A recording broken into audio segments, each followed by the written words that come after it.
I used to be a stripper and an escort, but one client made me quit. Please welcome to the stage, the magnificent Melinda.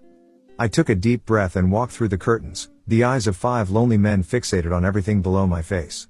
The club's air conditioners did me no favors. My arms and legs felt like they needed to be thawed from the cold breeze. Take it off, you magnificent thing. The first sweaty hand waved its dirty bills in front of the stage. I bent down and locked eyes with the stranger. He was a regular, always in the front row. I felt a paper cut from the bill as the man wedged it between my cheeks. The longer I stared at the man, the better I felt about myself. It eased the pain of being me. Wads of ones only got me through part of the week. I was also an escort. Not as respectable of a gig as I had hoped, but the pay was just enough. It was a rather slow week when I received the call from Steve.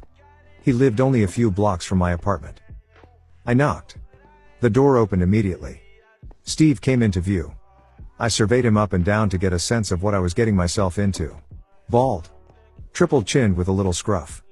A belly as big as an inflatable exercise ball. His brown eyes provided all I needed to know. He was lonely. Sometimes, the men are all ready when I arrive. Sometimes, they are in a suit to give themselves a little confidence boost. Steve wore a white robe with a black shirt beneath it. Come in and sit down over there on the couch.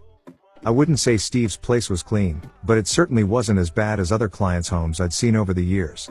Steve took a seat next to me on the couch. I'm going to be very upfront with you, Melinda. Wait, how do you know my name? The ad says Marcy. Melinda, I've seen you dance more times than you want to know. I usually sit in the back where it's darkest. Oh, so you're a regular at the club, eh? How come you never pull a seat up at the front? I'm an observer, and I've been studying you. Steve placed his left hand on the bottom edge of my long black coat that extended down to my knees. I know how it feels, to be looked at like nothing more than a bag of rotting garbage. I get it. Those sad sacks in the audience. They are lower than low, and they make you feel more, how do I say it, human. What do you mean? I responded. What happened? I don't understand.